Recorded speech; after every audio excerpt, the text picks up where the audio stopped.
Good evening, everyone. It is now 6 o'clock. I would like to call the Rockdale County Board of Education work session to order. Do I hear a motion to approve the agenda as presented? A motion to approve the agenda has been presented by Heather Duncan and second by Ms. Jones. Is there any discussion? All in favor? Motion carries. We will now recognize visitors who would like to address the board. Do we have any visitors today? No visitors? Okay.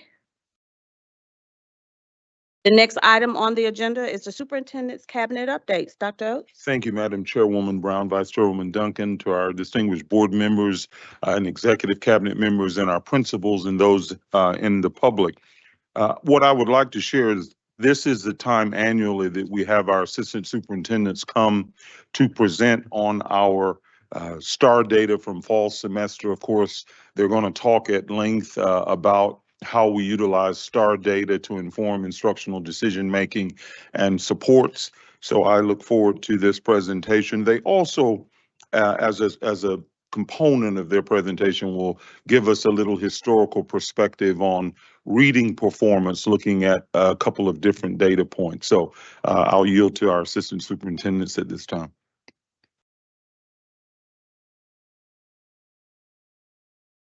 Good evening, Chairwoman Brown, Vice Chairwoman Duncan, Superintendent Dr. Oates, cabinet members, guests.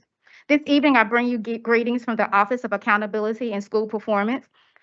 Dr. Campbell, Ms. Hunter, principals, Dr. Sampson from Hightower Trail, Mrs. Lanier from Honey Creek, Mrs. Veer from Lorraine Elementary, Dr. Reese from Conyers Middle School, Mr. Shavis from Memorial Middle School, Dr. Dennis from Rockdale County High School, Dr. Price from Salem High School, and Dr. Richards from Heritage High School are presenting with me this evening.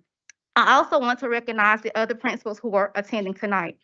This evening, we will provide an overview of the historical Reading Georgia Milestones data, first semester STAR data, the supports and interventions, and second semester instructional plans that schools have in place in response to this data. We use the STAR assessment for multiple purposes. At the beginning of the year, we use it as a universal screener to determine which students are reaching benchmarks and which students need interventions and support.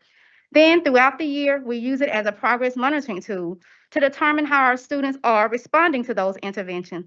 We also use it for instructional planning to determine which standards students have mastered, which standards they are ready to learn, and which skills they also need additional support to master. We have 3 assessments that we utilize: STAR Early Literacy, STAR Reading, and STAR Math. And on this slide, you will see the skills that are covered. The STAR assessment measures multiple skills, which are indicated on this slide, as well as the overall literacy, reading, and math ability.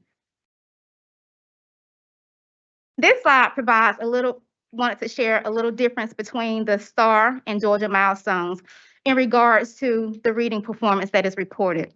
STAR provides us a Lexile score for our students. However, the Lexile is reported in a Lexile range. So it gives you a range between 120 points. That Lexile range indicates the books that are at the right level to provide challenges to our students without causing them frustration. So our teachers really use the STAR Lexile information to inform their instructional decisions. When Georgia Milestone reports the Lexile data, they report if our students are reading on grade level or above or below. And so they use Metametric system. Metametric has a range for each grade level. And if our students are performing at that beginning level of that reading range, they're reported as reading at grade level. So I'm going to start with just sharing some historical reading data. On this slide, you will see 3rd grade reading data for the past 3 years. And you will see that our 3rd grade at or above level has increased each year. And so we're proud to see that our students are making progress in that area. Here you will see the 5th grade data, and it indicates the same. If you notice here for our 8th grade, you will see an increase in the above level as well. On this slide for high school, you will see that there was an increase from 21 to 22. However, there was a slight decrease last year. We're pleased to see overall that the end of the year summative reading data shows continuous improvement. However, our school leaders and staff realize that there is still work to do, and they continue to focus on providing literacy instruction to see that growth. At this time, I'm going to turn it over to Dr. Campbell to begin the overview of our first semester STAR data. Thank you, Dr. McLean. Good evening, Madam Chairwoman Brown, Vice Chairwoman Duncan, board members, and Dr. Oates.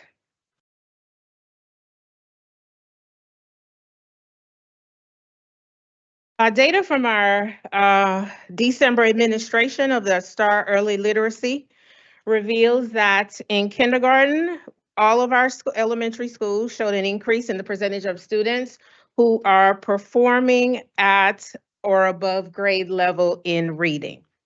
And in first grade, we had 9 of our elementary schools that showed an increase in the percentage of students scoring at or above. And we had 2 of our schools that showed a slight decrease in the percentage of students scoring at or above. Before beginning to share a little bit of the information with you this evening about STAR reading, I just wanted to recapture some of the things that we have shared in the past regarding weighted performance and SGP weighted progress. So our performance when it comes to CCRPI looks at content mastery, and it looks at content mastery in terms of how are our students performing on grade level standards. And when it comes to the SGPs, we're looking at how our students are growing relative to their like peers who are also assessed. How are they growing relative to those students? And for us, which has always been the work that we continue to do with our weighted performance, is that when we look at our CCRPI, it does, achievement looks at 30%. So it continues to be our focus and our work to continue to improve our achievement scores. And of course, as you know, for each band, our schools are awarded points based on the levels. Their 0 points will be for a beginning learner. You will get half a point for a developing learner. You will get 1 point for a proficient learner and 1.5 points for a distinguished learner. So here we have our grade 2 data. When it comes to content mastery in December, when our students took the STAR reading assessment, we had 9 of our schools that did show an increase in the performance from assessment window 1 to assessment window 2. We had 1 school that showed a decrease of 4%, and there was 1 school that remained the same in their weighted performance. All of our schools showed high growth in second grade.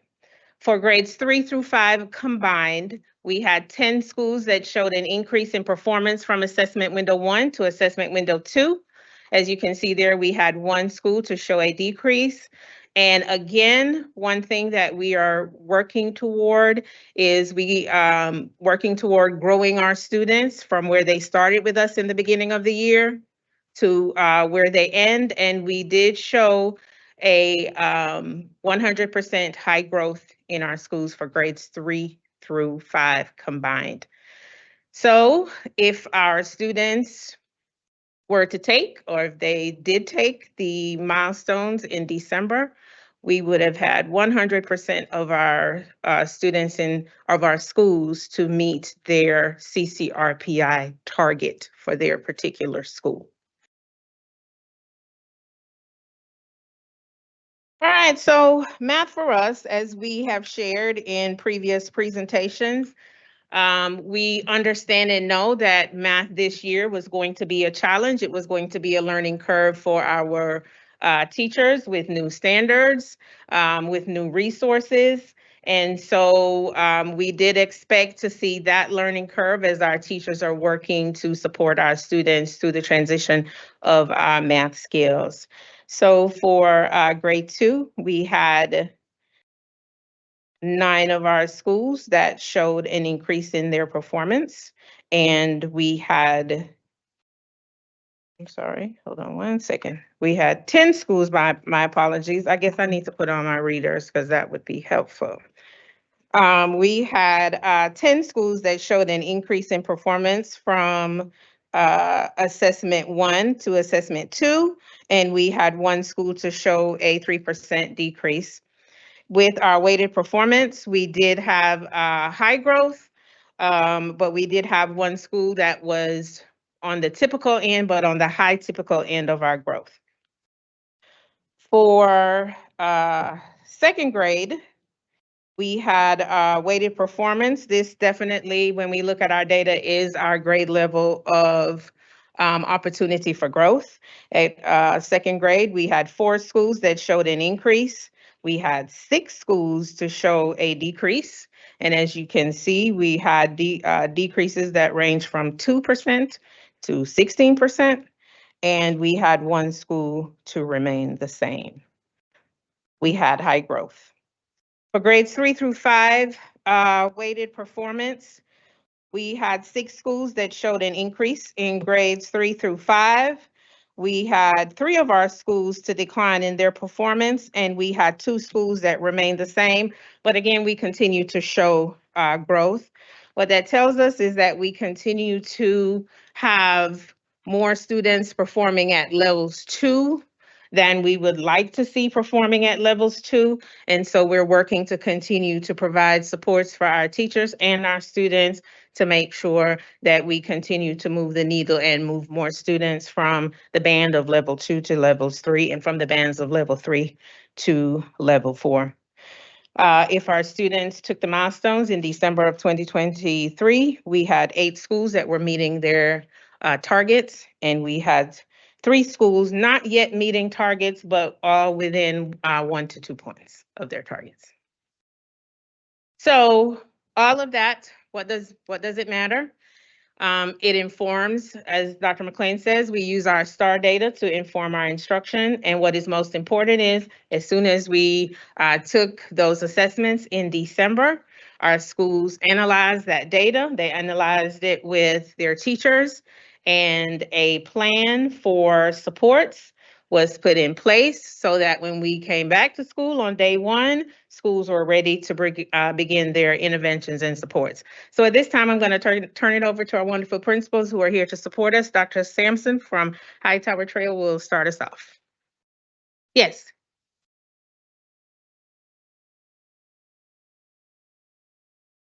Yes. Let me just say Happy New Year. Happy New Year to you too. Congratulations on your nuptial. Oh my God. All that. Okay. And just thank you for the information and the work that you guys are doing. Difference between high typical, high growth. Who sets target and what is the weighted difference versus there's some language in there that I'm not Okay, following from one yes, slide to the next. Yes, ma'am. So our high growth starts at 66 on up. So when a school is on the high typical, it is typically over 55 up to around, of course, 65. So that's how we say the high typical. In terms of targets, those are the targets that we get from the state, and it's based on the individual school's performance. So where they are, they have the target set, and targets recalibrate, and they have historically about every 5 years. And so those are the targets that are set. So each school has a target set for them in our reading and our math. And schools have to meet that target, and they meet it for the content areas, but they also have targets for subgroups as well. So within that embedded, we may have our SWD targets as well for, for performance based on the content. Okay, thank you. That really helps. Okay. Sorry about that. Dr. Sampson.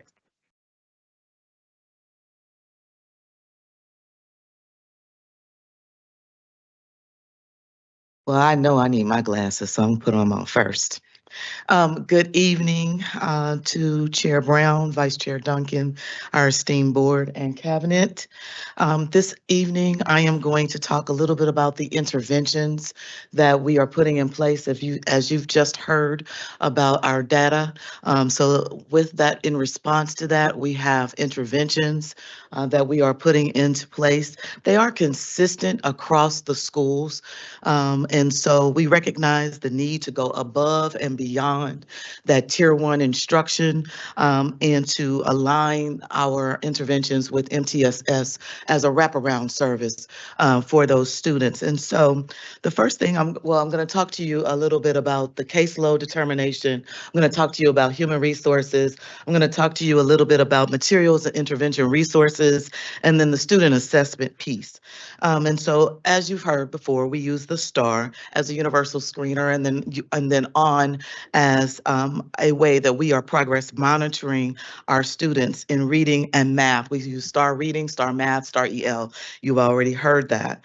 And so, with that, with STAR, it has various reports that give us just a plethora of information about our students, about our subgroups.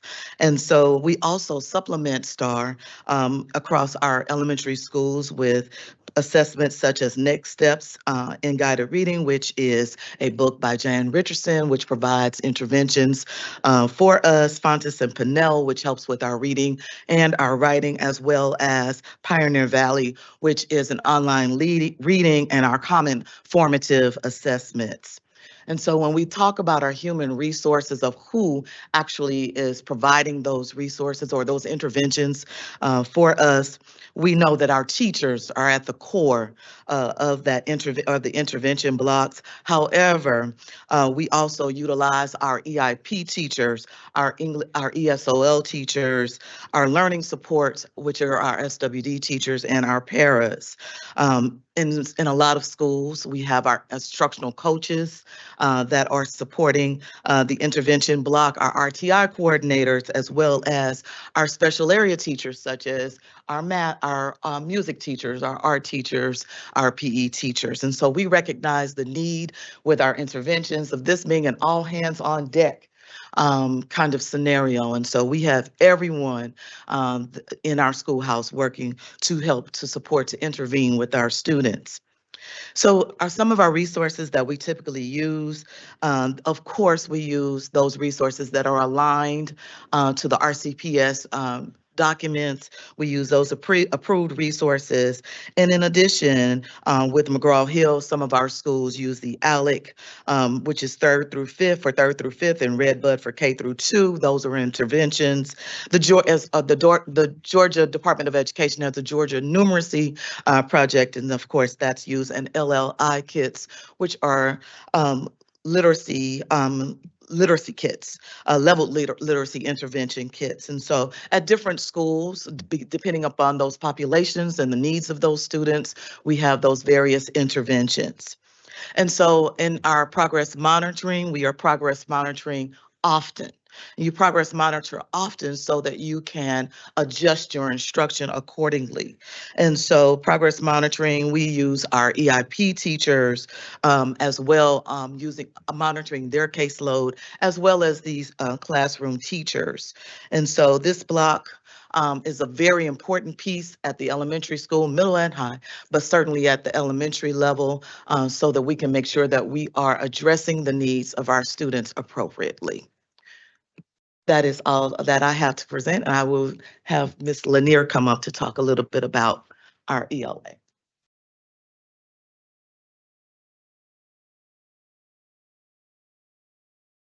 Good evening, Chairwoman Brown, Vice Chair Duncan, board members, Dr. Oates, and cabinet. I will share with you all some of the instructional plan that we have for our English language arts, which includes our reading as well as our writing for our students. The first bullet you will see talks about our PLCs, which is also considered our professional learning communities. Within our professional learning communities, we follow what we call our cycle for results within Rockdale County Schools. What that entails is looking at our data to determine whether whether or not our students are mastering standards, and if they are not, what type of gaps our students have, and how do we go back and address those needs for our students.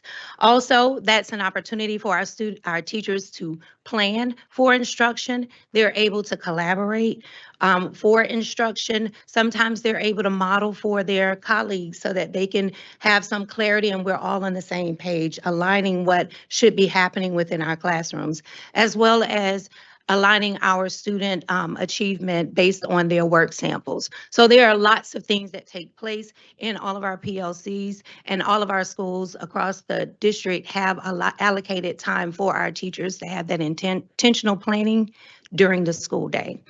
Also, we have lots of professional learning opportunities for our teachers.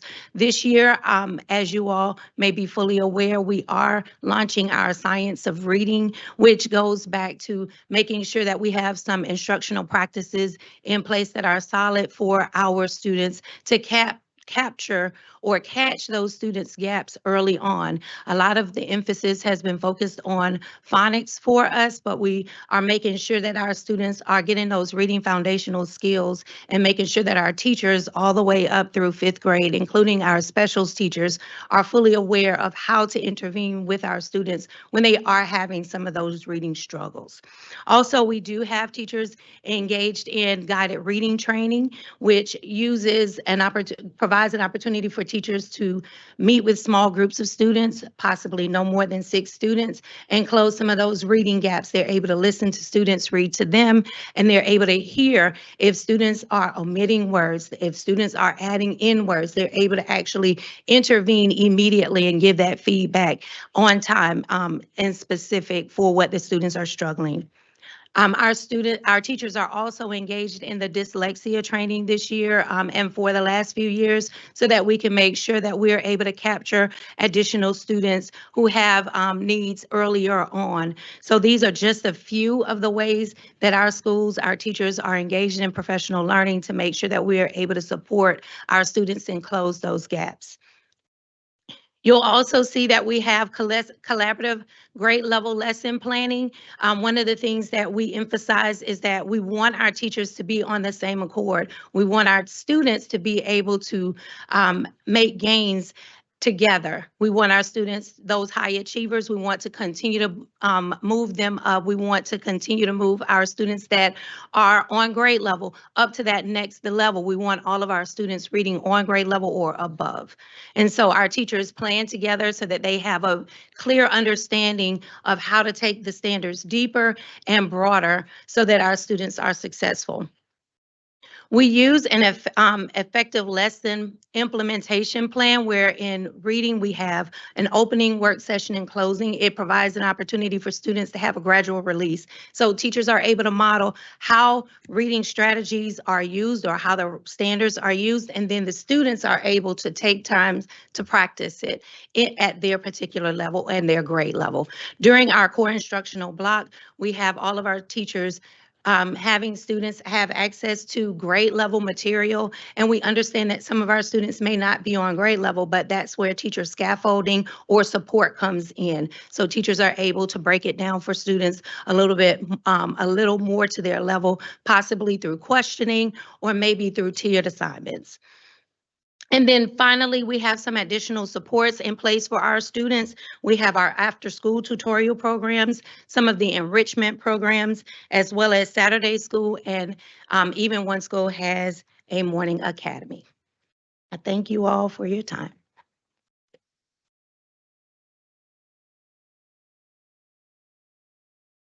Good evening, everyone. Well, I'm going to talk a little bit about our instructional plan for math. Some of the topics are very similar to what Ms. Lanier just shared, but the purpose of them are a little different just because we are in new math curriculum. So when we think about professional learning communities or PLCs, the importance of us making sure, thank you. Let's get on the right slide. Making sure that those teacher teams are having that consistent dialogue about standards, about assessments and creating those standards to assess current units, but also using that data to figure out our next steps. So that's so important to consistently be able to do that, as well as creating an understanding of the actual curriculum that we're implementing. When we have new standards, there's always a question of unpacking it. What is the intent of the standard? What's the grade level expectation? And all of that can go on in a PLC. Additionally, we are fully aware that professional learning for our staff has to continue. We really hit the ground running first semester, even into the summer, really even into second semester last year in anticipation of new standards. So trying to roll out as many of the initial units, talking about the language of the new math standards, and equipping teachers even with a resource that would really help them. What really came to pass in first semester, as we were implementing those things, you are always assessing the comfort level of new standards and new resources. So the assessment for us is that professional learning has to continue into second semester. And again, professional learning can be in the form of a session, whether it's virtual from a vendor or from the DOE, which we have all participated in as well. But even that professional learning community can be a platform for learning to be occurring with the team.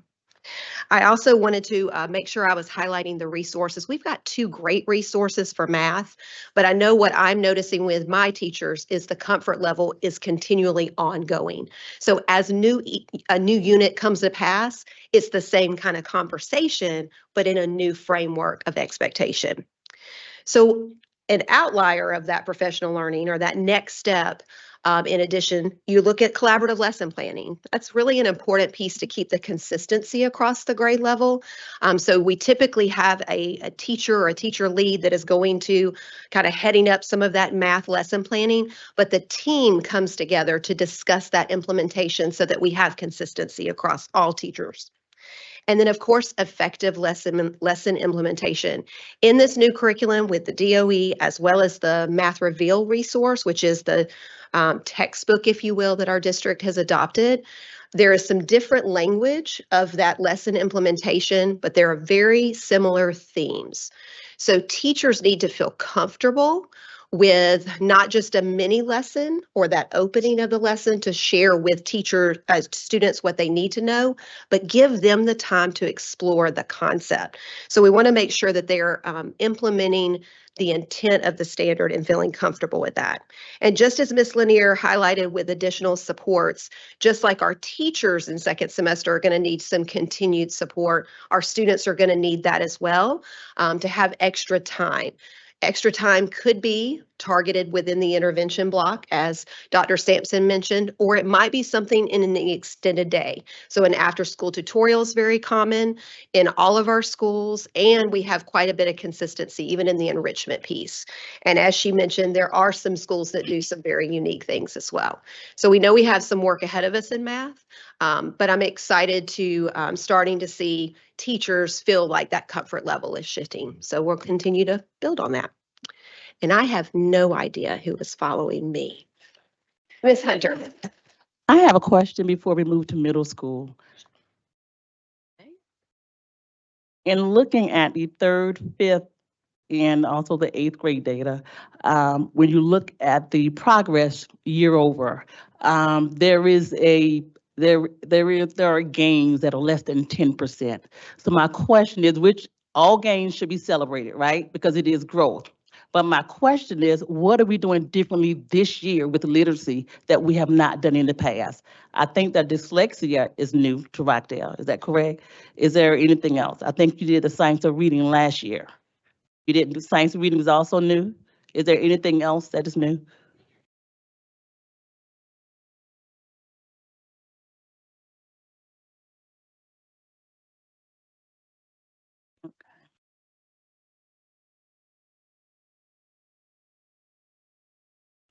Schools may also be working with Metro RESA to provide extra training on guided reading. But all schools are providing extra training for science of reading for teachers. Thank you. You're welcome.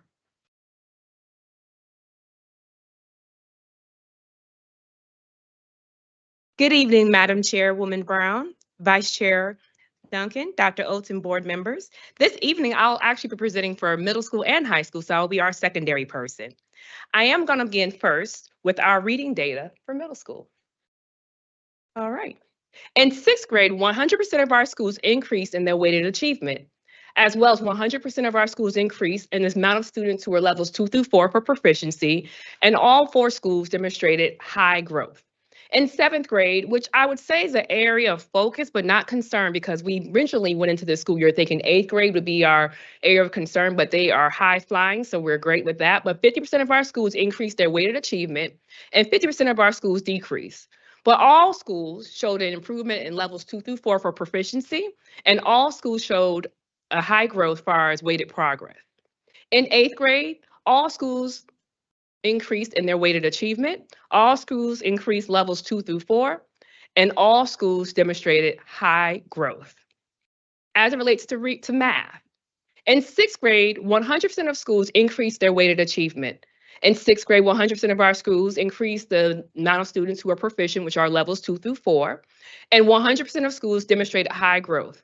In seventh grade, where we saw that area of deficit or slight decrease in reading and math, all schools increased their weighted achievement, as well as all schools increased the amount of students who were levels 2 through 4, as well as all schools demonstrated high growth. In eighth grade, 100% of schools increased their weighted achievement, as well as 100% of schools increased levels 2 through 4 students, and 100% of schools demonstrated high growth. With me today, I will have Dr. Deborah Reese, principal of Conyers Middle School, and Mr. Charles Chavis, Chavis or Chavu, he's known as both, but same person, will be presenting, as it relates to our middle school data, our interventions and ELA and math interventions. Okay.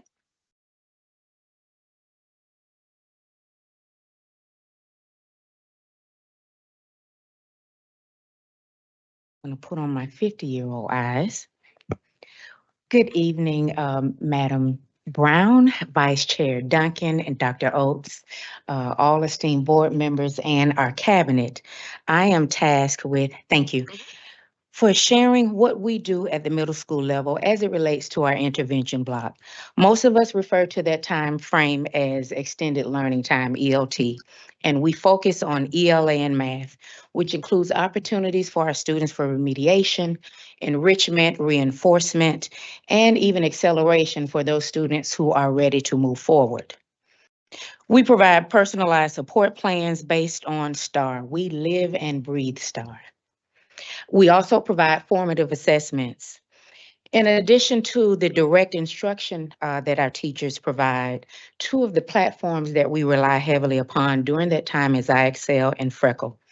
iExcel and Freckle are instructional tools that assess student performance and provide student support based on their individual performance.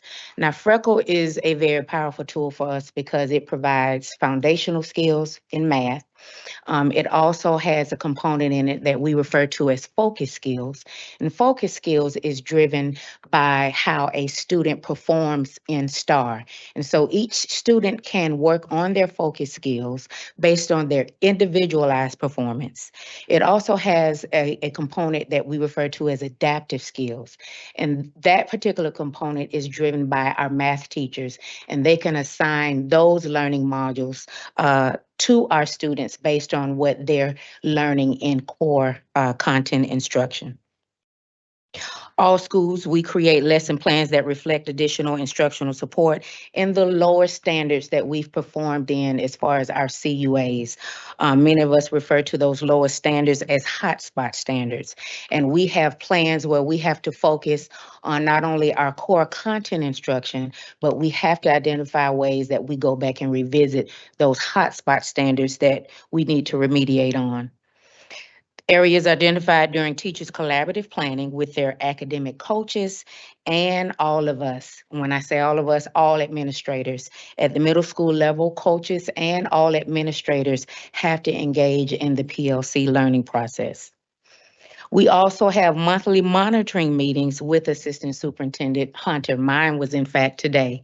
And during those sessions, basically we have to give an account of our STAR performance, of our CUA performance, and then how are we going to respond to how our students have performed on any of said assessments.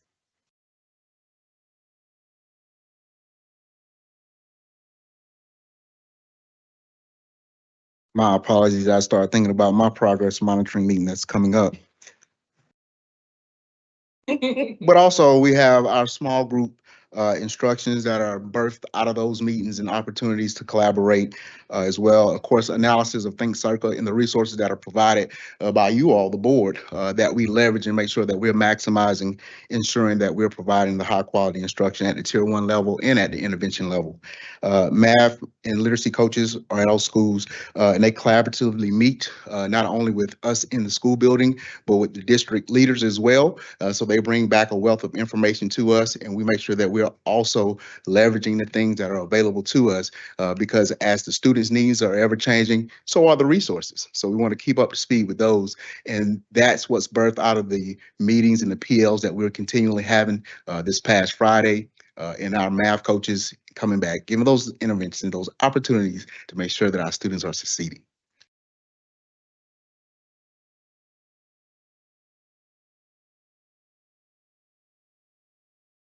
Yes, ma'am.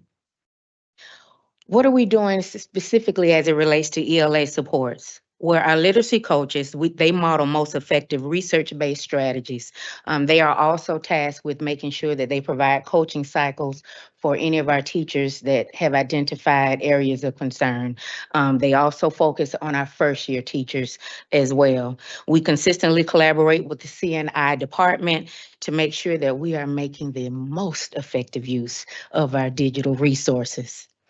And I'll attest to something that Mr. Chavis said. Again, we have to make sure that when we are purchasing resources for our students to use, that we are making full use of those resources and making sure that it is pushing the achievement needle forward. Schools have increased opportunities to engage with text through silent sustained reading. We refer to silent sustained reading as different things across our buildings, but that is a best research practice, and so we all have those opportunities in our building. We have accountability talks facilitated after every STAR administration.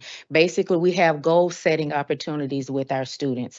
We have to set goals with our students and our staff before STAR.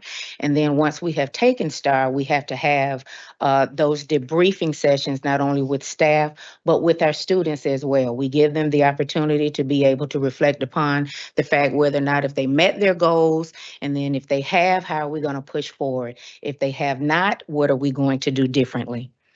And then based on STAR Administration 2, which we all just completed in December, small groups will be pulled and will receive additional support. So all of us were tasked with looking at our data and then revamping our ELT time, our extended learning time as needed.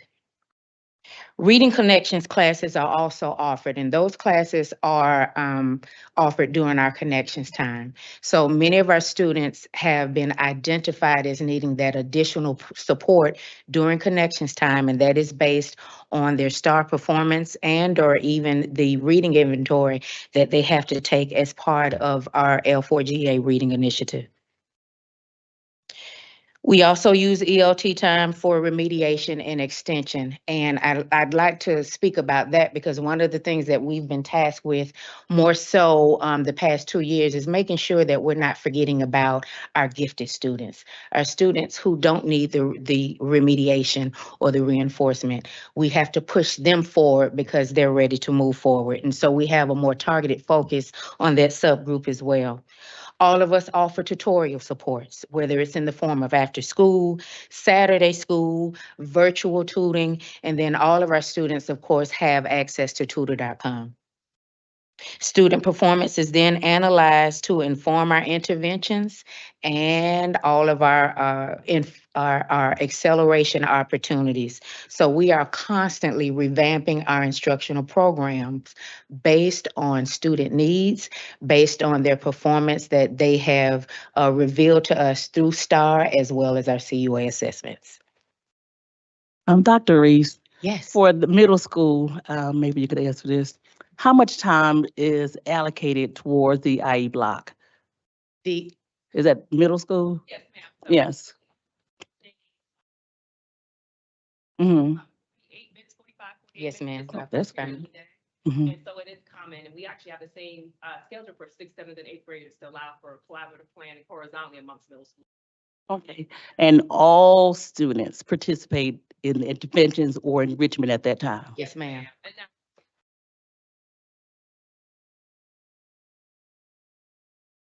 Mhm. We try to lessen that so everybody got opportunity instructionally to participate. But there are some schools that may. She wants you to. Oh, I'm sorry. And I'm nodding. We were, my apologies. I would say at Davis, I remember for their specialty program, they may have a small amount. We've been lessening that offerings during that time. Like I remember they had this boys choir that's offered during that time, or sometimes because of your schedule and you may have the high school Spanish class offered during that time. But the overwhelming majority of it is an intervention block. Yes, ma'am. It's less than a core content class. It's about 45 to 48 minutes in all middle schools. Okay, thank you. Yes, ma'am. Sure. Cesar, Yes, ma'am. who selects the books that the students are reading? So I would say school by school, I can have them share. Sometimes it's interest based, sometimes it's Lexile aligned. It depends. They'll say, it needs to be according to their level of performance as well as their high interest books as well. And then with that comes the comprehension checks they use as well. And I can have one of them speak to that either way. You Yes, please. share about how you select your book. How do you select the SSR books? So at CMS, we focus during that time, we're using Mayan. That is one of the resources that the CNI team provided us. And so with that, our children actually pick their reading that they'd like to read during that time frame. Now, an additional thing that we did is we use Mayan during connections time as well. And during connections time, the first 10 to 15 minutes, the teachers have picked out those reading opportunities for them. And the studies show that the students selecting those books Yes, is ma'am. better than us selecting it for them. And the second part of that question is, do you guys do any assessment for comprehension That's behind the my pet peeve. SSR? Yes, Okay. ma'am. Yes, ma'am. Because they'll tell you, that's my pet peeve is that we can't have them reading because they could be looking at the book. So there is a part of that. Because there's, Check. someone spoke about phonetic skills earlier, and that's important in reading, but comprehension is that much greater. So Yes, you guys are To look testing. at, for to look It's at. built in Mayan. Yes, Mhm. ma'am. And then even with Read 180, they have a comprehension piece with their reading as well, which is this more targeted intervention during connections. I appreciate your time. That's it. Yes, Thank ma'am. you. Okay, we're gonna now go into math. That's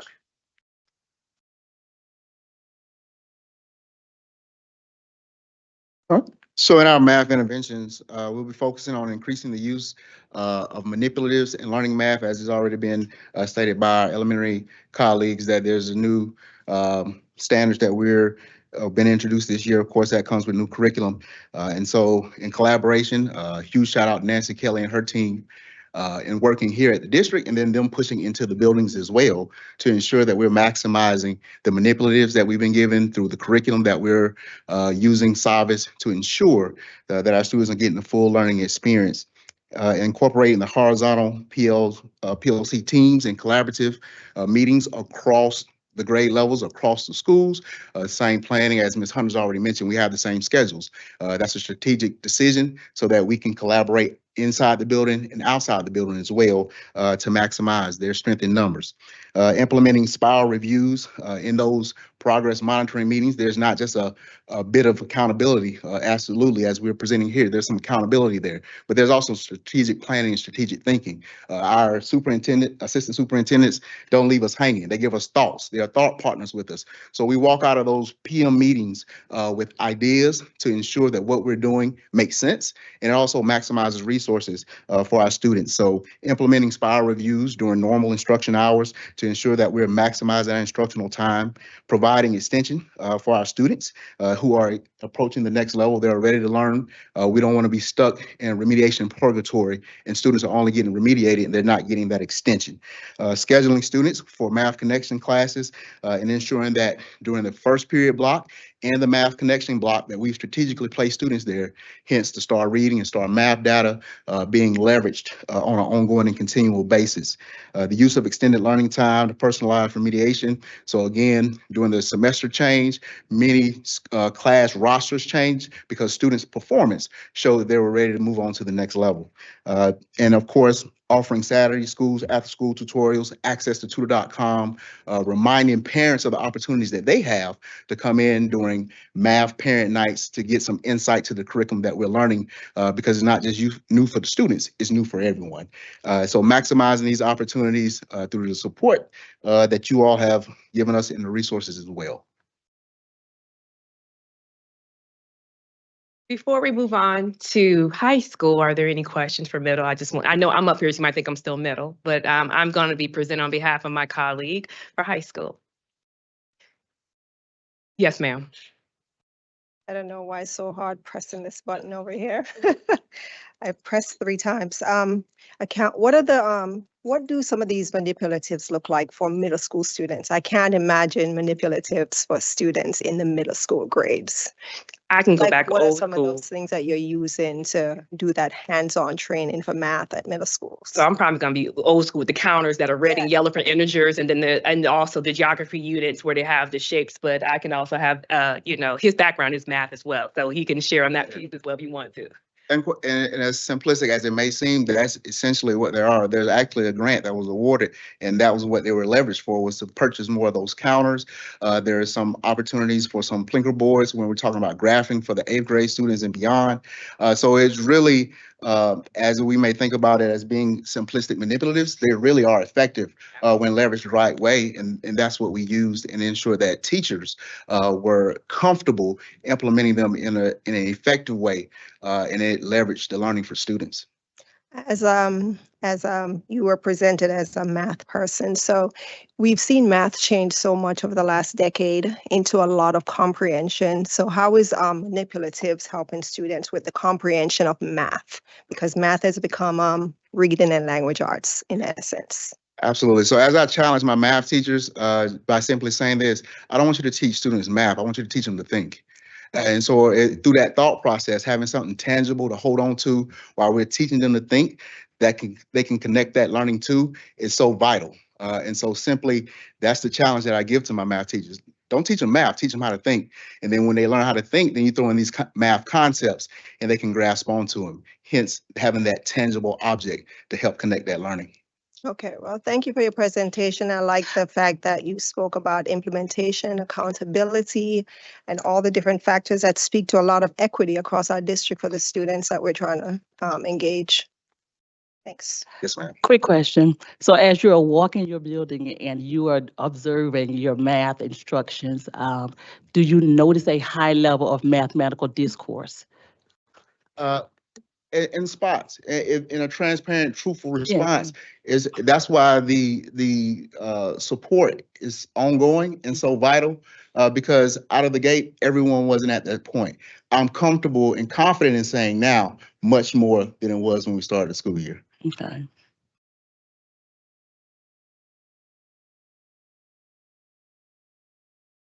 Been a focus for that building. So every school has a focus built, depending on the students you have in there, because some of them have mastered that. You want to make sure it's personalized. And student discourse all of them are working on it, but for them, that's where they are. Some others are beyond that. Some others are working on things beside that. So it's kind of funny you asked them that. That's what I was saying. Okie doke. I will present the high school data. I have on context, but I'm still going to use what's in front of me. Pardon me. In 9th grade reading, 60% of high schools, which are 2 high schools, showed a decrease in level from window 1 to window 2, and 33% remained steady from window 1 to window 2. As relates to SGP weighted progress, all schools showed high growth.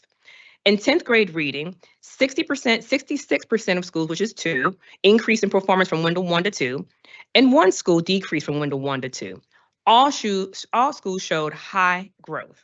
In 11th grade, she has an asterisk there, which is the grade which they are assessed with our EOC. 66% of schools increased from window 1 to 2. 33% of schools decreased from 1 to 2. And all schools demonstrated high growth. And in 12th grade, 66% of high schools increased from windows 1 to 2. 33% of high schools remained the same from window 1 to 2, which is 1 school. And all schools demonstrated high growth. For math, in 9th grade, 33% or one school increased in performance from Window 1 to 2, and 66% of schools, which are 2, remained steady in performance from Window 1 to 2, and all schools demonstrated high growth. In 10th grade, 66% of schools increased in performance from Windows 1 to 2, and 33% of high schools decreased in performance from Windows 1 to 2, and all schools demonstrated high growth. And in 11th grade, one school increased performance from Windows 1 to 2, and 66% of schools decreased in performance from 1 to 2, and all schools demonstrated high growth. And in 12th grade, 66% of schools increased in performance from Windows 1 to 2, and one school decreased in performance from Windows 1 to 2, and 33% of schools demonstrated high growth. Actually, I believe it's 100%, pardon me, 100% demonstrated high growth. There's an asterisk with 9th grade because that is the assessed year for math. In high school, the framework they follow when evaluating student performance and analyzing data from STAR, the first thing to do is ensure there's a rigorous and engaging Tier 1 instruction that's taking place in each and every school. They then triangulate and analyze the data to figure out next steps. Once a root cause analysis is conducted, the why will inform our next. And then they determine the levels of support needed and develop the plan for continuous improvement. And then in their framework for high school, they then focus on the fidelity of the plan and implementation through monitoring with their assistant superintendent, leaders, and teachers. Next, I'll be joined by our 3 high school principals who will talk about supports and interventions. Yep.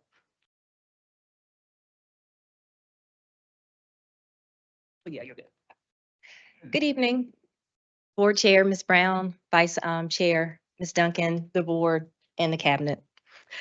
So I'm going to talk a little bit about the supports and interventions across all high schools. You've probably seen some of these things and heard some of these things tonight already.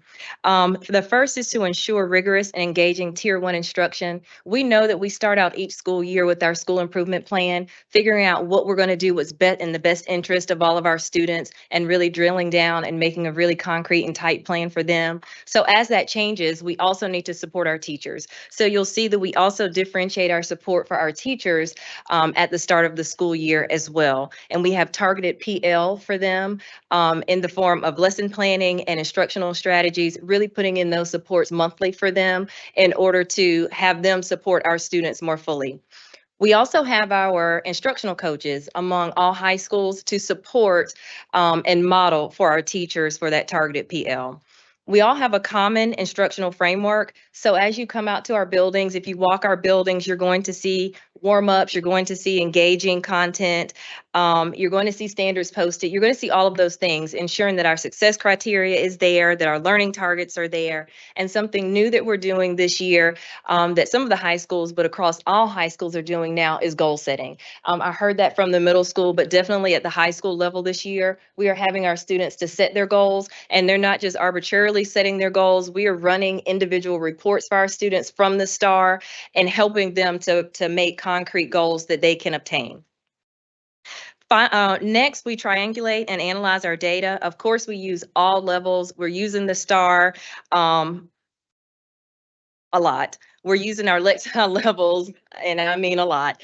Our Lexile levels, our failure rates, we're looking at every piece of data that we can get our hands on. Our behavior data, our CUAs, our CFAs, we're taking all of that and determining what we can do to help ensure our student success. We're tracking that work through our PLCs. So all of that information is kept in OneNote. So our district level and our school level can easily see that information posted on what's being discussed in our PLCs. And we have common data protocols, common lesson plans, and a common agenda for that as well. Finally, we drill down to, we have a complete root cause analysis, and we match our interventions to the issues. We know that there are gaps. We know that we had COVID years. We know that kids come even from elementary school that have those gaps. So we have to figure out how we can ensure their success. the one thing that across all high schools we found most beneficial is to offer multiple learning opportunities and ways for our students to be successful. So you will see intercessions, you will see senior intensives, you will see, which some of my colleagues will talk a little bit about, a lot of the new interventions that we've put into place to ensure our students are graduating college and career ready, and that we can definitely meet that 90% graduation rate this year. We know also that our parent liaisons across all high schools, we finally, each of us have parent liaisons. We have really seen the benefit from that, reaching out, bringing parents back into the school and getting them engaged with our students. We've seen a really good benefit from that. And so now I will turn it over to Dr. Price. And good evening. The focus for all high schools is to make sure that we provide interventions for all students. And so one thing that we really focus on is making sure that every student has access to those interventions. And so we offer a Saturday school, after school tutorials, lunch and learns, and most of all, we all include an instructional focus, because it's about using the STAR data, the failure rates, the CUAs, and just the overall assessments given in Rockdale to really drive targeted instruction and improvement for students. Because the ultimate goal is to make sure that all students are prepared for any post-secondary outcome. And so that means that we got to funnel and target those interventions to students on a as needed ongoing basis. And so the second thing we do is make sure that students are aware of tutor.com and just that tutorial access. And because whether you are K-5 or 9-12, the standards, the content, and just the overall teaching and learning has changed from when parents are in school. And so now students have on-demand access to somebody that has that actual concrete knowledge, and those students can continue to strive for the highest level of achievement possible on their behalf. And then we want to make sure that students are college and career ready, and so students do have opportunities for SAT prep and ACT prep. We have talented students in Rockdale, and so we're trying to make sure that those students can demonstrate their God-given talents and gifts. And so it's important that we continue to focus on students being remediated, but also making sure that we are setting students up for future success. And that's a critical piece of using SAT and ACT prep. And then for study sessions, advanced placement has been a push, and our students are demonstrating that they are ready and prepared for advanced content. And so it's important that those students also have the opportunity to receive support from the teachers in the building as well as through tutor.com, because again, the students meet the bar that we set for them. And so we are continually pushing that bar at secondary to really make sure that students are really maximizing their opportunities by being enrolled in the most rigorous courses possible. It's our responsibility to make sure that they have the appropriate scaffolds and support to maximize their potential. The next one is making sure that those students that go to dual enrollment and that they still understand that we are connected and we still use their data to provide them support. And so students who are doing dual enrollment English or math, they still have access to and the teachers at the respective high schools and tutor.com to make sure that they are demonstrating proficiency at the secondary level and demonstrating that our students in Rockdale County are prepared for post-secondary work. And then the next focus is improving literacy. And so literacy has been a significant initiative and push for multiple years. At the secondary level, one thing we do for students who have demonstrated a deficit is those students are enrolled in READ 180. And so READ 180 is small group instruction for those students to try to close the gaps, to make sure that we're raising Lexiles and that students are prepared to be functional and work ready once they graduate. Those students have the ability in that READ 180 class to be in a small group of no more than 6 students in that group, and that goes through an adaptive curriculum that's specialized just for that student. Another group of 6 students may receive one-on-one instruction from the reading specialist in the classroom to make sure that those kids are getting that small group instruction, and that we really are identifying those gaps and really pressing student achievement and closing that gap and raising the Lexile. And then lastly, in the last group, those students have to be able to read independently. And so the third group is students are reading independently, trying to build that stamina and making students build that grit because they have to be able to push through. And so that READ 180 class is critical for those students coming to the high school that may not have the appropriate Lexile and are really engaging the work. Next, think circa. And so writing is critically important because if a student can write, if a student can express themselves on paper, they truly understand, they truly get it. And so think circa has been a valuable tool for us in really giving teachers the opportunity collectively across high schools to do the writing pieces, and those teachers have a common rubric. Those teachers are given the opportunity to score that writing collectively as a group to really assess the strengths and weaknesses of where our students are, because students have to be able to communicate in written form. It's critical. They can text, they can tweet, but they've got to be able to communicate in written expression in the workplace and in college. And so Think Circle has been a valuable tool in that aspect, and we use that data to drive instruction. And then a big push in secondary is Avid. And so Avid does integrate literacy across all content areas. And so for us, it's really about making sure that students do inquiry-based writing and learning. It's really about that students are forced to think critically. And so using the Avid strategies and focusing on Wicker across all content areas, every student is required to explain their learning, and those strategies cut across math, science, social studies, in all areas.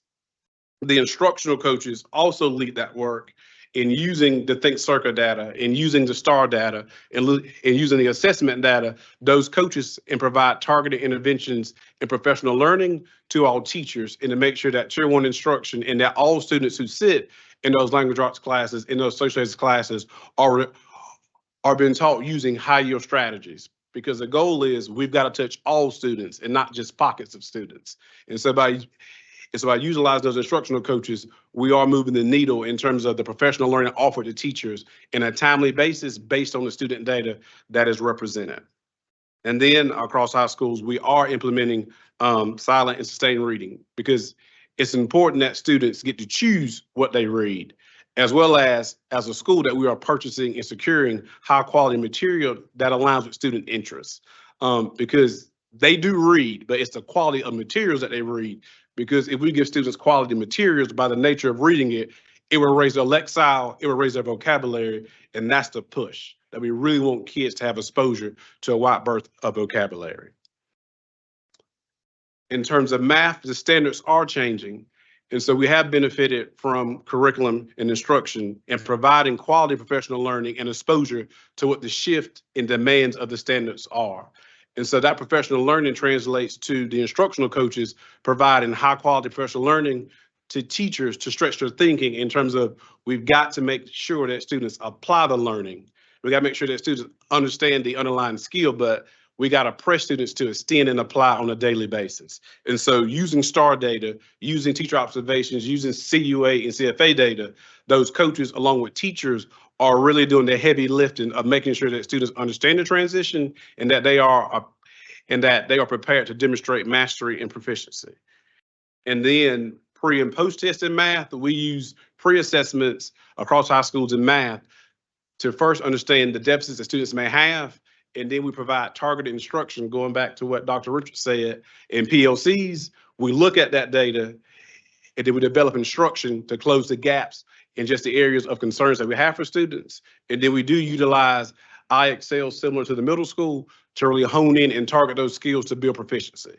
And we also use progress learning to also make it adaptive and make it applicable to students, so that it's just not skill-based. There's also an application piece that we can utilize progress learning to make sure that we are scaffolding instruction to meet every need of every student, and that every student has an entry point into feeling success in those lessons.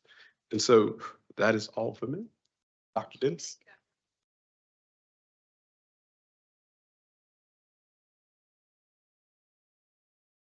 Good evening, Madam Chairperson Brown, Vice Chairperson Duncan, and distinguished board members, and Dr. Oates, Superintendent of Schools, and distinguished cabinet members. In continuation in our supports and interventions, we want to make sure that we ensure fidelity and implementation. So the question is, how do we do this? So one, we want to develop and communicate a common vision and expectations. And we do this by making sure that we express our expectations to our students, our faculty, and our stakeholders and our parents and community alike. We do this in the beginning of the semester, semester 1 and semester 2.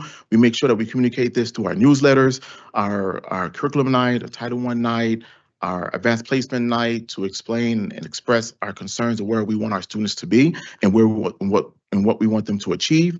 And we make sure that, especially with our seniors, we make sure that we focus on our senior transition meetings so we can make sure that our students are focused on college and career readiness, making sure that they have the tools and doing so. But we want to make sure also when we come down to ensuring fidelity and implementation, we want to focus on our targeted tutorials and our structured learning, making sure that our students, when we say tutorial, is not just, okay, here you go and get some help. We want to make sure that we use our data and inform our parents that their child needs additional assistance in what area. So we make sure that we have those tutoring sessions for those students to see how they can improve in their academic learning. And also for our students who are doing well, or we make sure that we provide the enrichments for them so, so they're not falling behind, that we're keeping up and advancing. We make sure that we employ individualized learning plans in identifying and providing targeted academic support to students who may be at risk and falling behind. We want to make sure that each student have a plan so we know exactly where they are, where we need them to be, and what resources to be allocated to them so to make sure that they're successful. We observe our tutorials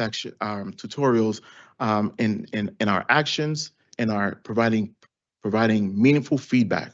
Meaning in our tutorial sessions, we make sure that we're there as well after school. Either it is virtual or in person. We want to make sure that we communicate this to our parents and to our teachers, what is expected and how we want to make sure we're going to meet the needs of our students. We also want to make sure that we monitor through our PLCs as well, and we do this collaboratively. We do this as all principals are involved throughout all schools in our PLC meetings. All assistant principals are involved. Teaching and Learning has done a great job in assisting us as well and making sure that the instructional coaches are involved.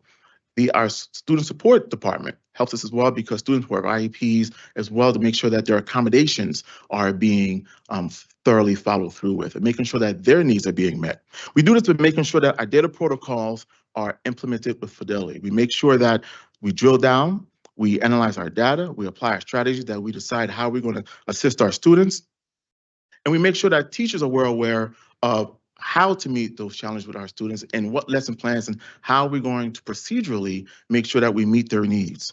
We also make sure that when developing our strategies, we make sure that we encourage students to make sure that we are present in school because we can't do anything if students are not in school consistently. So we make sure we do that by providing tardy parties for them, reward bucks, attendance. When we have our attendance meetings, we look at ways and how we can encourage our students. What is it that we need to do to ensure that they're here? Believe me when I tell you, the tardy parties are a hit because they make sure that our student, they want to make sure that they have the rewards that's needed in our reward bucks as well. They have they get possible paraphernalia for our schools, increase school culture and climate, and that right there help our students to make sure that they're well welcome and that we care about them and make sure that we care about their learning as well.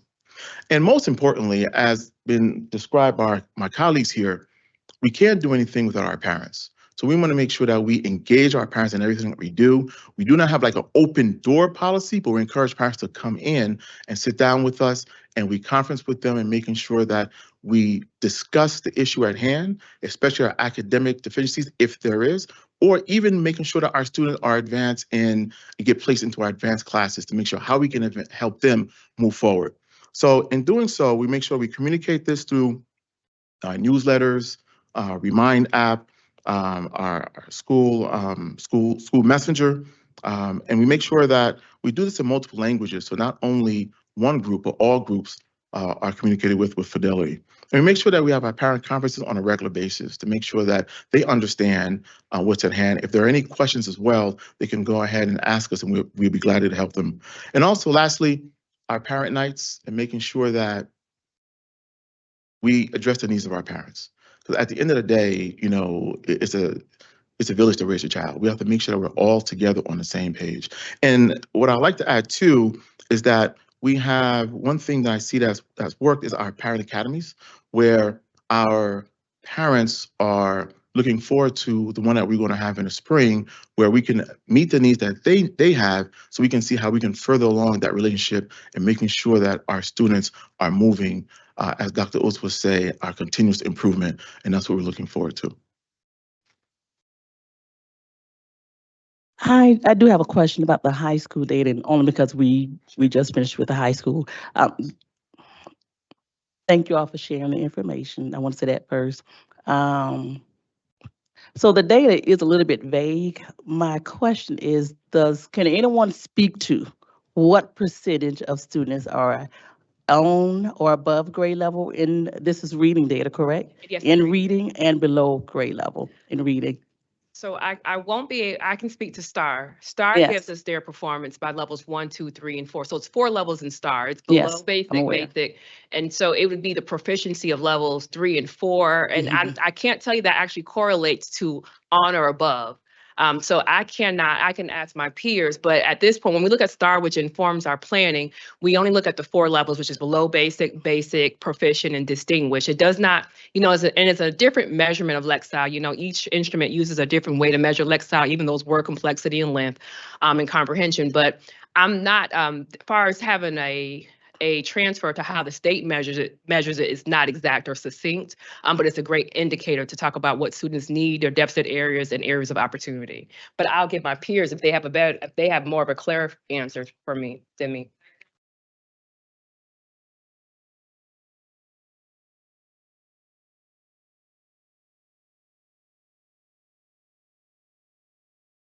Oh yeah, that's right. Those are. I was gonna say that there is there's a misalignment, Yes, if you will. Mm. And I think, Yes, I'm aware. and I think you may understand that. Mhm. So for us, though, it has been a good predictor for our students and whether or not they will perform up at or above grade level for reading. For us, though, especially in elementary, where we see the difference breaking off sometimes is the discrepancy in the ELA. And so, of course, when we do STAR, it's measuring those reading skills, but not the ELA skills. And so we see that discrepancy simply because the measure doesn't allow for us to see exactly those ELA skills. So that's one of the reasons that, we've had conversations with board members to talk about our focus with writing and the importance of those skills, because with STAR, we're just looking at that reading comprehension, and there is a little bit of a misalignment when you look at how STAR does it versus how the state reports it back to us. Okay. I'm too inquisitive, so he's broken my microphone. This is particularly for Dr. Price, who spoke about reading 180. I was writing a few questions about reading 180, and then you kind of answered it along the way. But walk me through how you utilize reading 180 to identify those kids that are below grade level on their reading scores to them graduating to SSRs. Because that's, for me, that's a leap right there. To self-sustaining reading? Yes. So from 180 to SSRs, any of you guys, any of the high school persons can. Okay. And so the selection of students is, generally speaking, the students who come from 8th grade to 9th grade who do not perform at grade level on GMAS. The second component is those students may be three or more grade levels behind in terms of the Lexile and reading proficiency. And so the goal is in the Read 180 classroom, when you purchase the curriculum support, it comes with leveled libraries. Mm-hmm. And so the students in those courses, when that teacher works on those independent skills and work on close reading and work on annotating the text and going through, those students have an opportunity to select a book on their Lexile level for independent reading. And so I know across high schools, the reading specialist in that class also takes one-on-one time with those students to quiz them on their independent reading to hold them accountable for it. And so for that small subset of students, it's really about the intimate nature of no more than 6 students. And then the reading library in those rooms are most appropriate for those students. Is there no sense of embarrassment because everybody in that room understands the support that's been offered. And then the teachers, generally speaking, are reading specialists, and they have their reading endorsement in the background to provide the appropriate scaffolds. And so I hope that helps. About 70%, but you're good. You passed. Just like to come back to you, Ms. Jones. I just want to make sure we clarify that typically when we do present our STAR data, we present more of the overview, but we do have the specific data school by school that has the actual percentages, if that's what you're looking for, and we can definitely provide that for you. And the last part of my question, Dr. Price, or any of you guys from the high school levels, we have all these programs in Rockdale County that's trying to help with students who are falling below or needing enrichment. I'm kind of trying to make sure that they are actually working in tandem with each other, or that I still can't understand how we move from your 3 grade levels below, and you're now doing independent reading. Sure. We actually have Read 180 as well. So to your point, we have it at the middle school level as well. So what happens with your independent reading, it's on your grade level. So if you're reading at a 2nd grade level, the book would be somewhere in that Lexile range. So it's appropriate for your reading level at that time. And so it's building that interest first, and also building that encouragement for that student. But as the students do tests, like we had a PM meeting today, one of the questions that I have actually had the Read 180 person in the meeting with us to talk about what's going on, what kind of growth are we seeing? And there's comprehension checks there as well. There's multiple reports that could be used there, but I wanted to ultimately look at Lexiles. Are we growing our students from point A to point B? What does that look like? And if not, why? So you do begin with books that are appropriate to their reading level to make sure you can gain their interest. And there's some we call stretch Lexile bands. So someone might be a little bit below, middle, and then high. And then as they assess the students, whether it's the RI, which is what we do through our L4GA, and through our regular STAR testing, then students are pushed to be exposed to more content areas. More higher Lexile reading. Okay, So they do sustain reading even at their levels. It's just the book may be a lower level, which is why Dr. Price mentioned for their dignity, it's done in a smaller setting. Of course. And to that point, do they help to select those books? In terms of you're going to order books that are going to be of interest to those kids, because the idea is that you're reading whatever you can read, right? If you're reading whatever you enjoy. So do we now allow students to be a voice when we are ordering these books that they need to be reading? So I don't want to ever give misinformation. My understanding when I was a principal is that reading library was scripted with Scholastic, came with their inventory, but surely I don't know if they've changed that. Usually the libraries are with the program because it's so many different parts. And the comprehension, if you pick a book that doesn't have comprehension checks and things aligned, then it would be hard to grasp where that student is. So I have always been under the impression that the library comes with that program. Okay. Okay, and she's agreeing with me. I so appreciate you guys. You guys have helped me a lot. I needed that. No problem. I am concluding us. I would be remiss if I didn't share on the behalf of all 4 of the assistant groups that we're very grateful for our teachers. They've done a lot of hard work, and our local school leaders are at the head at this work. We support them at this level, but they really are doing a fantastic job. And we know that they're awesome, but we just want to make sure we also celebrate the teachers who are in there doing the work, and our administrators and coaches and everybody at the local school who are supporting that work. So we appreciate them.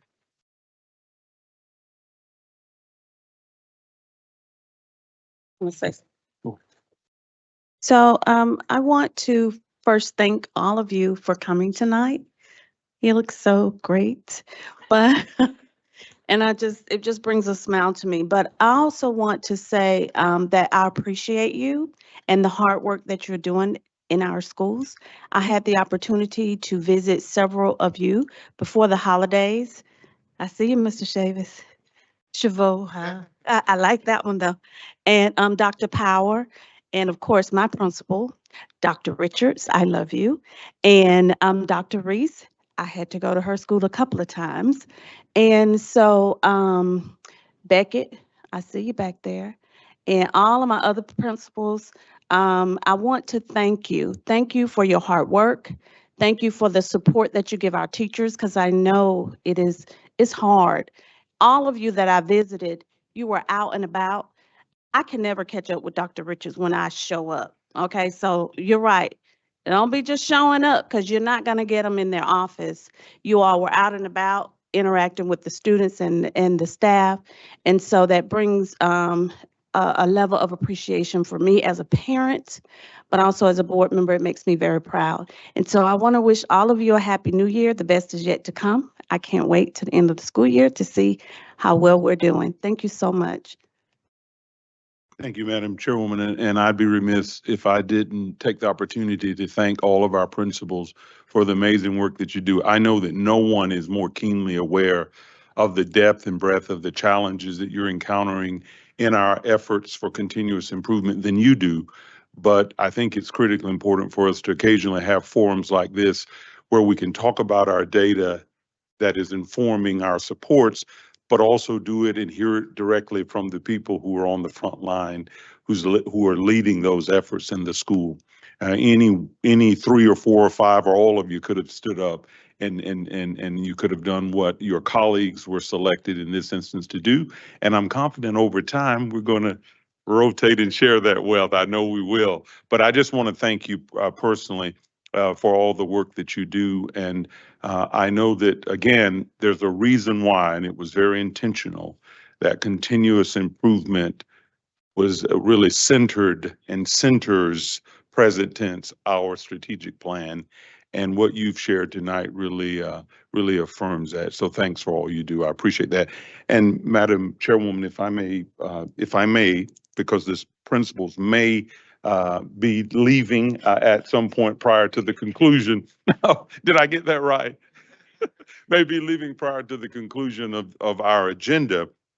But I did share with our Board of Education earlier, because I know that sometimes there can be question marks. But of course, we're monitoring inclement weather that's projected in our region tomorrow. But our Chief Operations Officer, Phil Budenseek, and I have debriefed numerous times today, and we will proceed with normal operations tomorrow. We're going to continue to monitor the conditions. Certainly, if they change between now and before we go to sleep tonight, you'll hear and we can adjust accordingly. But we really don't believe that there's any reason to not be in person for instruction tomorrow.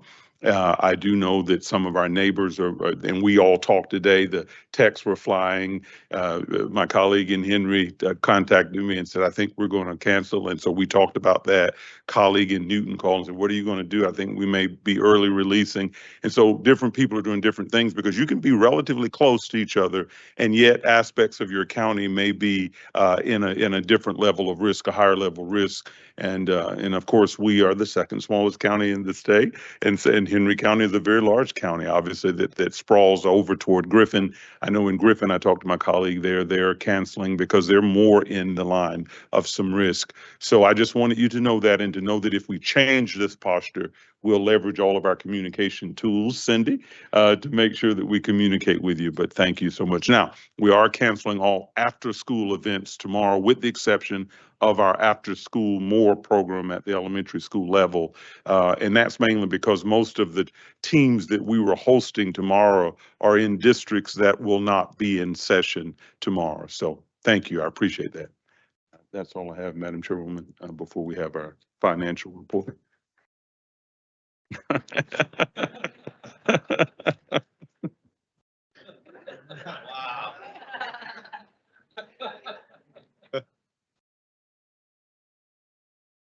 I didn't mean that. They have confidence, Keith, in the money. They're confident that the money is right. As long as we pay them, they're.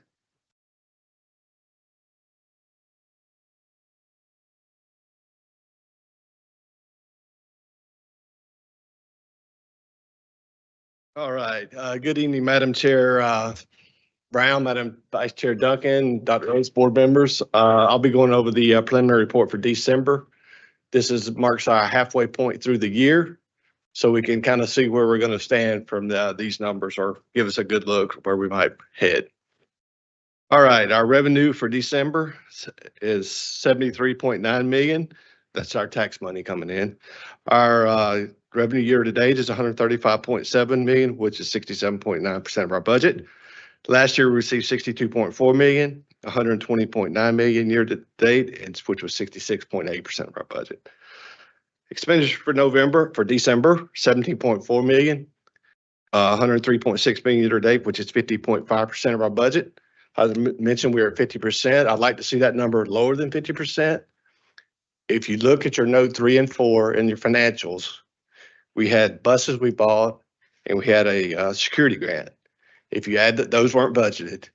Those are about 1.1 million. If you reduce that off our expenses, we are below that 50%, which is good. Does that make sense to everyone? Yeah, our outstanding encumbrances, $1,971,354. All right, our fund balance at the end of December is approximately 68.4 million. Last year we were at 67.6 or 67.7. You can see fund balance did come up where I thought it would. This is the highest fund balance we'll have. We will start coming down and we will end up below that prior year number because we did budget some $5 million in fund balance. Assets, that one, guys. Approximately 72 million. Liability 3.6, which are third-party payments, and our fund balance is 68.4. Overall, pleased where we are. Still got 6 months to go. But as for the first 6 months, pretty pleased where we are. Any questions? Thank you. Thank you, Keith.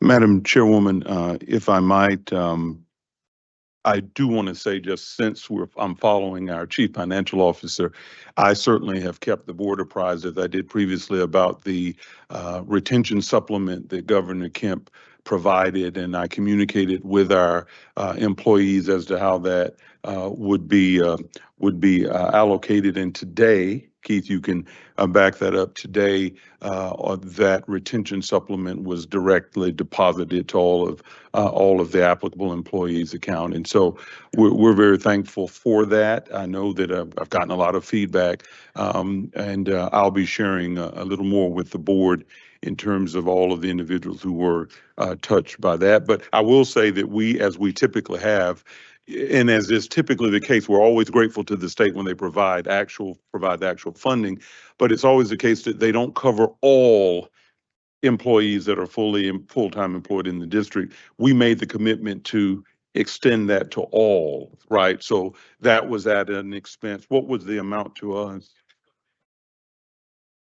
So from fund balance, $800,000 to make sure that every full-time employee received that, every full-time employee. Quick question. Yes, I'm sorry. What amount was that disbursement given to? Supplement. Yes. $1,000. Okay. The retention supplement, of course, all our IRS tax. Received the full $1,000 in each? No, it was about $745.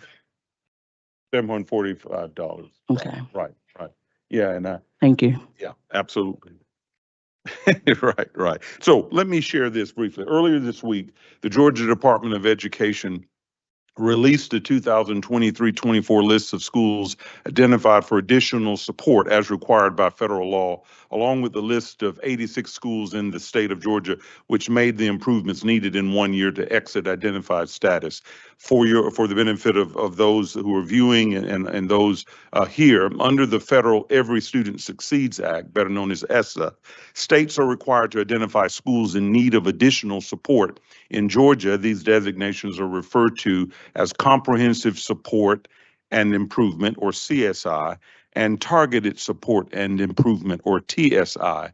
As part of the designation, states are federally required to identify their lowest performing 5% of Title I schools, meaning there will always be identified schools even as performance statewide increases. CSI and TSI schools receive additional support to improve the educational outcomes of their students. This year, 107 schools were identified for Comprehensive Support and Improvement, or CSI, and 78 schools statewide were identified for Targeted Support and Improvement, or Additional Targeted Support and Improvement, which is TSI and ATSI. And then 86 schools, as I indicated earlier, made the improvements necessary to exit CSI or TSI support. Of course, as you know, in many years past, Rockdale County Public Schools did have schools that are on one or more of those lists. What I can tell you and what I've previously shared with the board, and this is a point of pride, that Rockdale County Public Schools had no schools identified for any of those lists. And this has been the case for 6+ years running, right?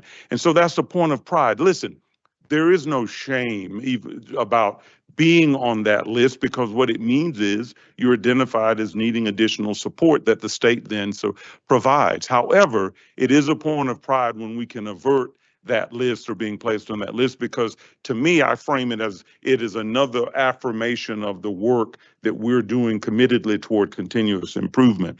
And to give you further context, because I think sometimes it's important to provide further context for us to fully appreciate the level of accomplishment. We're in Metro RESA, and that consists of 12 school districts in metropolitan Atlanta. We're one of 12.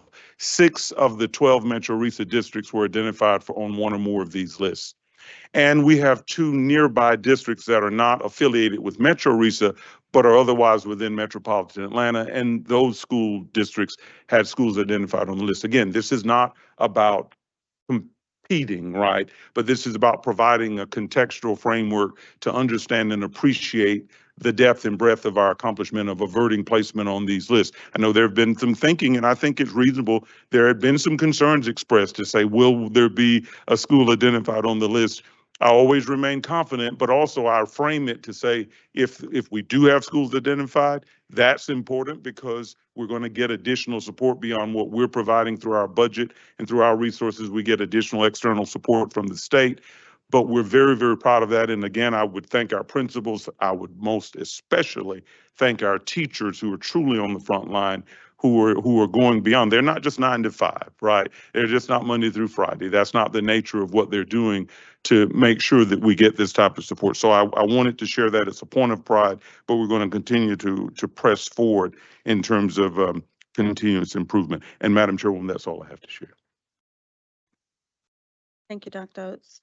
Okay, the cabinet has provided numerous presentations under the section of information, and I would like to encourage the board to please review that information. And we are at a space in our meeting where we can take a recess. I know we've had a long presentations. Is there anyone on the board that needs a recess? Okay, well, I'll move right along. Please review the December 2023 board minutes and provide any edits to Ingrid. We will vote on the minutes at the regular session. There is no old business, but we do have new business. Do I hear a motion to approve the superintendent's recommendation to adopt the proposed 2024 board meeting schedule as presented, which includes setting the 2025 annual meeting date for January the 9th, 2025. Second, Akita. A motion to adopt the proposed 2024 board meeting schedule has been presented and has been made by Duncan and second by Ms. Palmer. Is there any discussion? All in favor? Motion carries unanimously. In accordance with Board Policy BH, Board Code of Ethics, each board member is required to annually read policies BH, Board Code of Ethics, and BHA, Board Member Conflict of Interest, and then execute the Code of Ethics pledge as an expression of their personal desires to follow the guidelines as set out in these 2 policies and to operate in the most ethical and conscientious manner possible. The signed pledges will become a part of the board's minutes for this meeting. The cabinet has provided an overview of the action items for the board to vote on next week. Is there a motion for the action items to be placed on the consent agenda? Can I get a second? A second, Akita Palmer. Okay, a motion to consider the action items under the consent agenda has been made by Ms. Duncan and second by Ms. Palmer. Is there any discussion? Yes, Madam Chair, there is discussion. There are only 2 action items that would be subject to a consent agenda. think there may be some disagreement about accepting the contract for the graduation ceremonies to be at New Birth. I would strongly suggest that each item be voted on separately at next week's meeting so that discussion could be had on the contract for New Birth.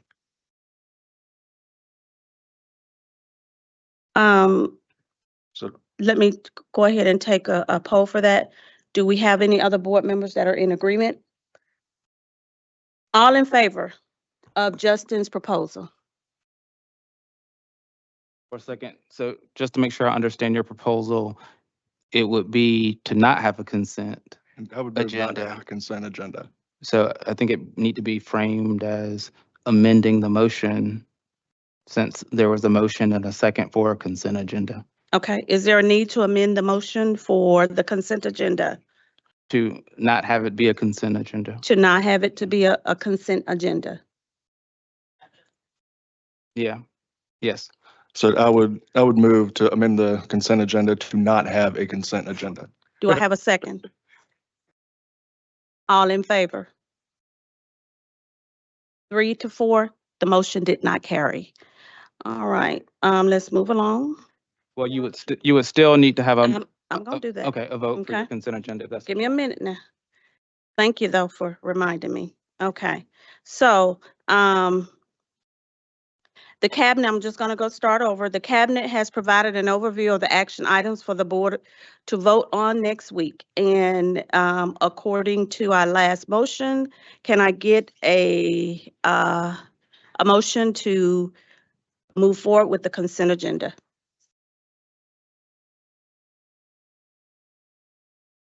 Can I get a second? Second, Akita Palmer. Okay, a motion has been made for the action items to go under a consent agenda by Ms. Duncan and second by Ms. Palmer.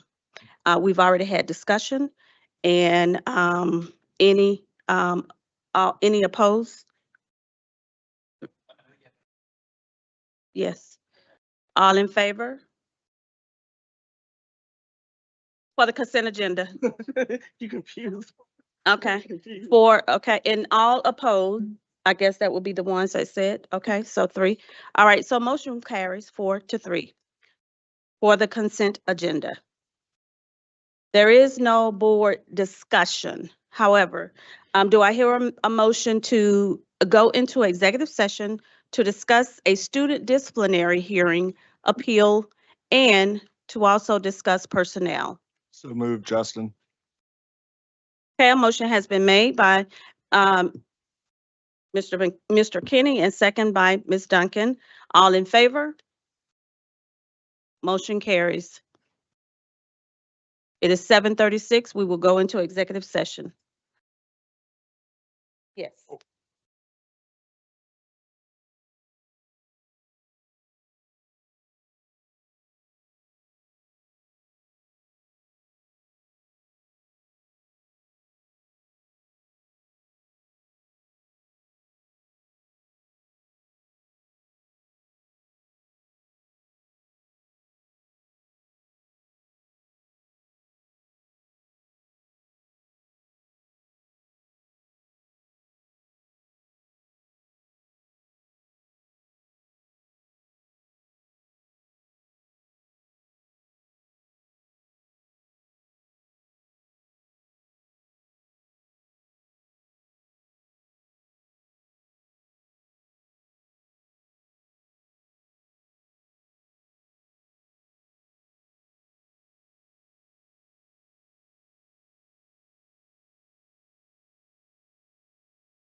And I'll call this board back to session.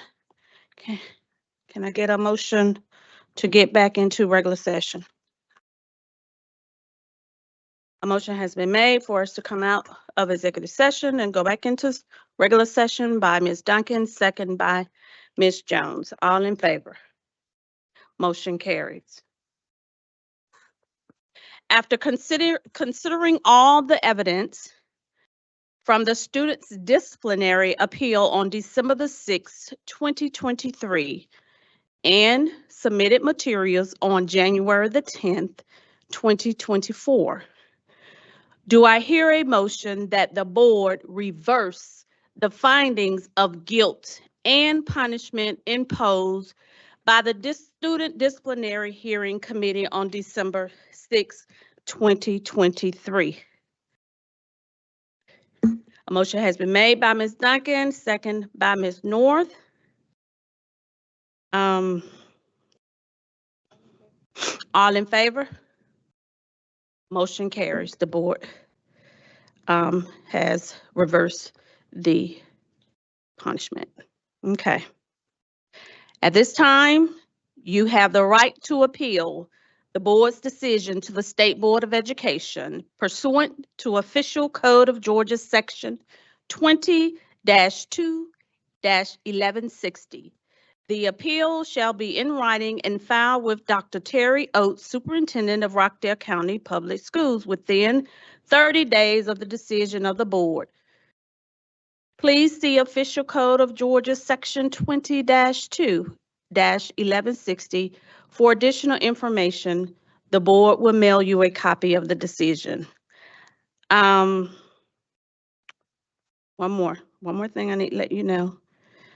The student may return to Heritage High School effective Tuesday, January the 16th, 2024.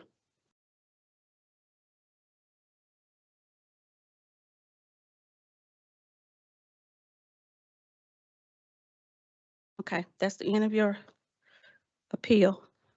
So do I hear a motion to approve the superintendent's recommendation to appoint Dr. Kimberly Back, retired Chief HR Officer, to the position of Chief HR Officer on a part-time basis, 49% effective January the 16th, 2024? Second, Akita Palmer.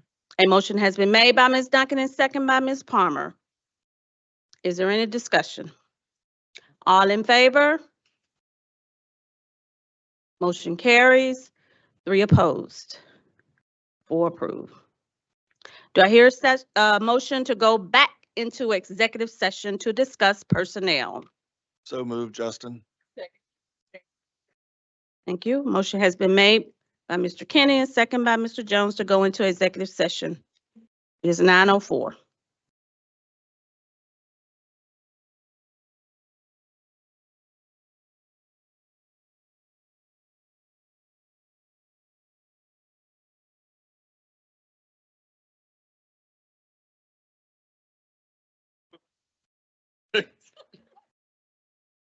Let's slow down.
It is now 9:13, and the board has come back into open session. Do I hear a motion to conclude the meeting? A second? A motion to conclude the meeting has been made by Ms. Sandra Jackson-Lett and second by Ms. Jones. All in favor? Motion carries. The meeting is concluded. Thank you, everyone.